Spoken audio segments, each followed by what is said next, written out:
और ये तीर्थ व्रत करने में बहुत जोर का दिल लग रहा है, अब इनसे मन हटता ही नहीं। कबीर साहब ने कहा, धर्मदास जो शराब पीता है उसका भी मन हटता नहीं उसमें से, क्या वो अच्छी चीज है? जब शास्त्र गीता मना करे ऐसा मत करो, और तुम उसको पढ़ भी रहे हो और कर भी उसके विरुद्ध रहे हो तो भगवान के दोषी हो भाई तुम। और आपकी इच्छा है जैसे उचित समझा कर लो धर्मदास। तो कहने लगा गुरुदेव, धर्मदास जी कहता है महात्मा जी मेरी एक समस्या और है। कबीर साहब कहने लगे, बोल भाई, वो भी बता दे क्या है। कि मैंने एक गुरुजी बना रखे हैं रूपदास जी, और मेरा उनमें बहुत प्यार है, बहुत श्रद्धा है, और वो तो मेरे ऊपर बहुत दयालु हैं, उनका तो मैं बहुत प्यार पा चुका हूँ। अब उनको कैसे छोड़ दूं, मेरे पर छूट नहीं सकते। मैं उस कैसे आंखें मिलाऊंगा जब उनको पता चलेगा कि मैंने गुरु बदल लिया।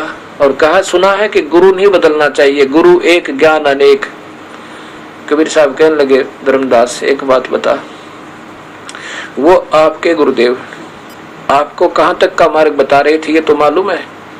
और उन्होंने बताया था कि ब्रह्मा विष्णु महेश के माता पिता कौन है और ये कितनी शक्ति के हैं। कहा जी वो तो विष्णु जी को सर्वशक्तिमान बताया करते, सब ब्रह्मांड के रचनहार विष्णु सर्वशक्तिमान है, ये तो आज तक हमें नहीं बताया। तो वो कहे कि गुरु वो तो दर्शन के योग भी नहीं है।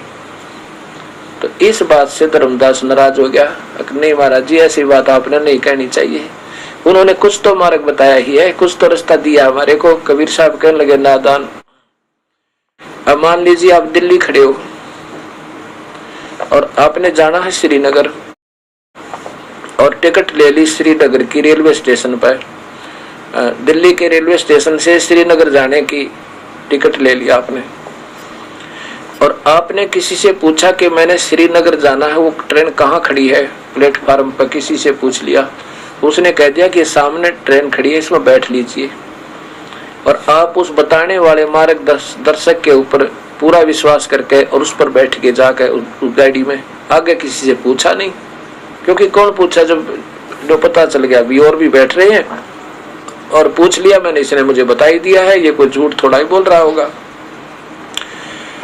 आपको बैठा दिया कलकत्ता जाने वाली में, मद्रास जाने वाली गाड़ी में बैठा दिया कि ये है वो श्रीनगर जाने वाली। आपको जाकर के 400 किलोमीटर जाकर टीटी आया टिकट चेक कर, और उसने पूछा कि कहाँ जा रहा है नादान तू, ये कहाँ की टिकट ले रखी है? वो कहता मैंने तो श्रीनगर जाना है। तो आप तो गलत बैठ लिए। तो आपको वहां जुर्माना भी हो सके, मेहरबान टीटी होगा तो कह देगा ठीक से यहीं उतर लो और वापस जाओ। आप बताओ, आप फिर उस मार्गदर्शक को ये कहोगे जिसने आपको जाना था श्रीनगर बैठा दिया मद्रास वाली ट्रेन में, उसको क्या आदर करने जाओगे? उसको जाना था हमने सतलोक और ये काल के ऊपर आश्रित किए बैठे हैं, आप इनको नमस्कार करोगे? स्वयं काल के मुख में और आपको भी ले जा रहे हैं। कहते हैं कुछ तो भाव बनाया, भाव तो आपके अंदर पहले था, तड़प थी, आप ढूंढ रहे थे प्रभु को। अगर ये बीच में ना होते तो ढूंढ